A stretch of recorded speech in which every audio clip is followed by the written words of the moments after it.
Welcome to the part 2 of chapter 3 of Olympiad Chemistry class 6। पिछले part के अंदर हमने chapter 3 that is changes around us से कुछ रिलेटेड क्वेश्चंस किए थे और उसमें जो जनरल टर्म्स होती है वो हमने किए थे। लेकिन ओलंपियाड केमिस्ट्री के अंदर सबसे ज़्यादा इम्पोर्टेंट होता है आपका क्वेश्चन करना, और क्वेश्चंस के अंदर आपको बहुत सारी टर्म्स क्लियर हो जाती हैं। जैसे अभी हमारा पीछे आया था पीरियडिक चेंजेस क्या होते हैं, फास्ट चेंजेस क्या होते हैं, इस तरीके से। तो जब आप इस तरीके के क्वेश्चंस करते हैं तो ये आपका जो डाउट होता है या कोई भी टर्म्स होती है वो आपको क्लियरली समझ में आ जाती है और आपको ये पता चल जाता है कि भाई एग्ज़ाम के अंदर उस टर्म से रिलेटेड क्वेश्चन किस तरीके से आने वाले हैं। ठीक है, तो यहाँ पर हम नेक्स्ट क्वेश्चंस की बात करेंगे। यहाँ पर अराउंड हम 24 क्वेश्चंस और करेंगे इस पार्ट के अंदर। उसके बाद एक पार्ट और आएगा इस चैप्टर का और फिर ये चैप्टर का भी कंप्लीट हो जाएगा। ठीक है, उसके बाद 2 चैप्टर बचते हैं, एयर एंड वाटर, वो हम सिंगल पार्ट में उसको ख़त्म कर लेंगे। And it will be complete olympiad chemistry videos for your class 6। ठीक है, आइए देखते हैं नेक्स्ट क्वेश्चंस क्या आते हैं और हम इनको किस तरीके से आंसर कर सकते हैं। हर एक क्वेश्चन का जो आंसर है वो एक प्रॉपर रीजनिंग के साथ यहाँ पर एक्सप्लेन किया गया है। ठीक है, और अगर ये आपको वीडियो अच्छी लगती है तो आप इस चैनल को लाइक कर सकते हैं और इस तरीके की वीडियोस आपको और भी मिलती रहेंगी। ठीक है, आइए देखते हैं।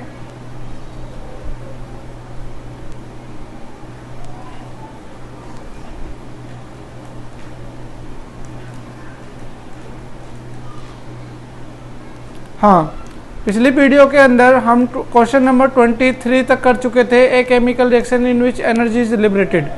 जिस केमिकल रिएक्शन के अंदर एनर्जी लिबरेटेड का मतलब है निकलती है, तो उसको बोलते हैं हम exothermic reaction.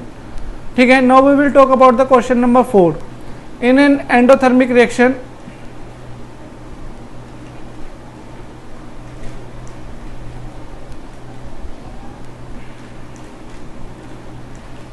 In a endothermic reaction energy is, जो एंडोथर्मिक रिएक्शन होती है उसके अंदर एनर्जी क्या होती है, एब्जॉर्ब होती है।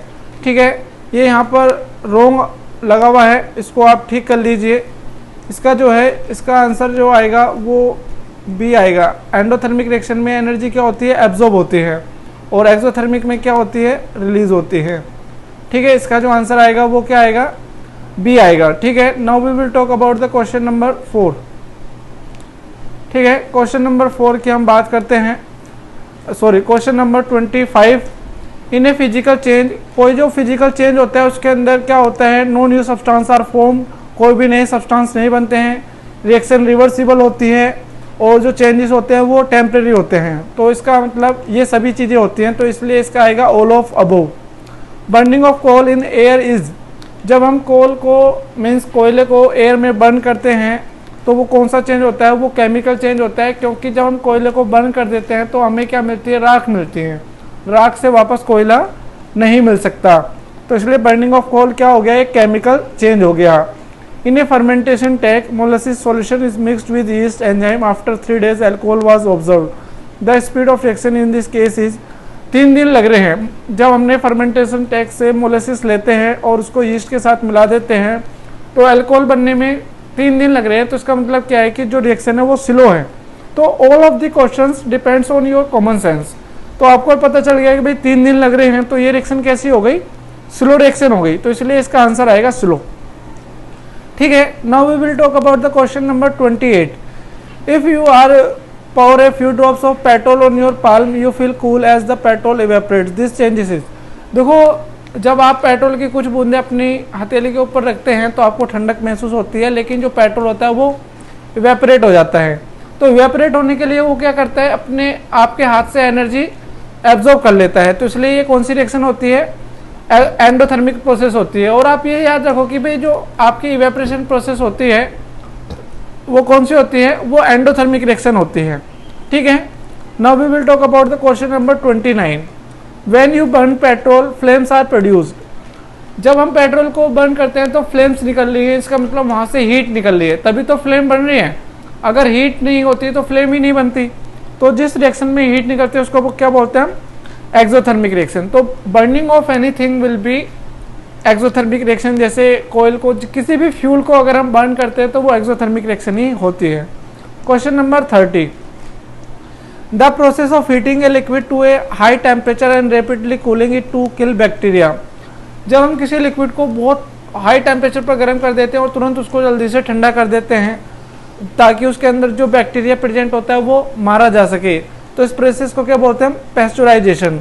और जो पैस्चराइजेशन प्रोसेस यूज होती है ये मोस्टली जो आपका पैकेजिंग वाला मिल्क आता है उसके लिए की जाती है। तो पैस्चराइजेशन प्रोसेस क्या होती है? जिसके अंदर हम किसी भी लिक्विड को हाई टेम्परेचर पर गर्म करते हैं और जल्दी से उसको ठंडा कर देते हैं। ठीक है। Our growth is an physical change नहीं, केमिकल डिकम्पोजिशन नहीं, इट इज इरिवर्सिबल रिएक्शन होती है। अगर हमारी ग्रोथ एक बार हो गई तो हम वापस से, जैसे अगर हम बड़े हो गए और उस वापस से बचपन में नहीं जा सकते, तो ये कौन सी हो गई? Irreversible reaction. Pick out the chemical changes from the following. तो जितने भी चेंजेस आपको दे रखे हैं आपको देखना है कि भाई कोई नया सब्सटेंस बन रहा है, तो that is B, burning of coal in air. जब हम कोल को एयर में बर्न करते हैं तो हमें एक नया सब्सटेंस मिल रहा है, उसमें राख मिल जाती है, ऐश मिल जाती है, तो आप कह सकते हैं कि भाई बर्निंग ऑफ कोल क्या होता है? केमिकल चेंज है। In a change properties of molecules before the change remain same after the change, what might be the natural of the change. देखो जब प्रॉपर्टी चेंज नहीं हो रही है, जब प्रॉपर्टी चेंज नहीं होती है तो वो कौन सा चेंज होता है? वो होता है आपका फिजिकल चेंज। ठीक है। तो ये आपको ध्यान रखना है कि भाई जिन चेंज के अंदर सब्सटेंस की प्रॉपर्टी, मॉलिक्यूल्स की प्रॉपर्टी चेंज नहीं होती है, उन चेंजेस को क्या बोलते हैं? उन चेंजेस को हम बोलते हैं फिजिकल चेंज। ठीक है।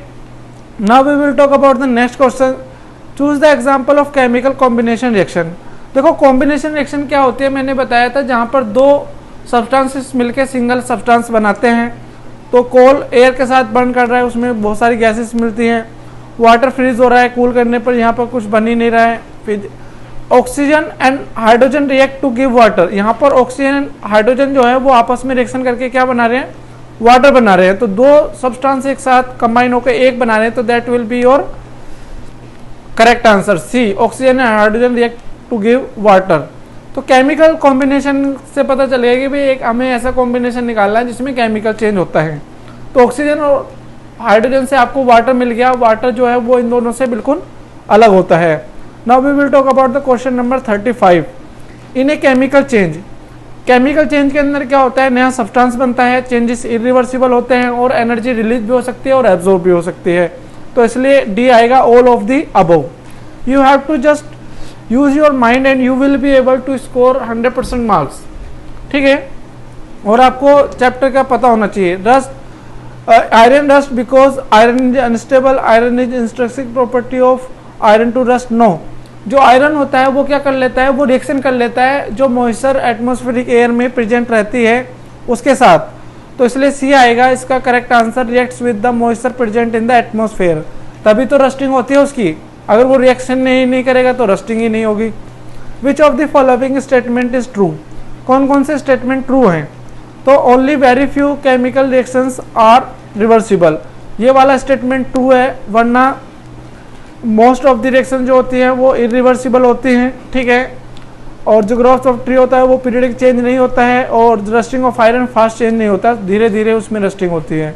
तो B, only very few chemical reactions are reversible is the correct answer. तो फोटोसिंथेसिस रिएक्शन के लिए हमें क्या क्या चाहिए? वाटर चाहिए, सनलाइट चाहिए और क्लोरोफिल भी चाहिए। तो इसलिए इसका आंसर आएगा all of the above. Photosynthesis process आपको पता है कि भाई सनलाइट की प्रेजेंस में जब वाटर क्या करता है?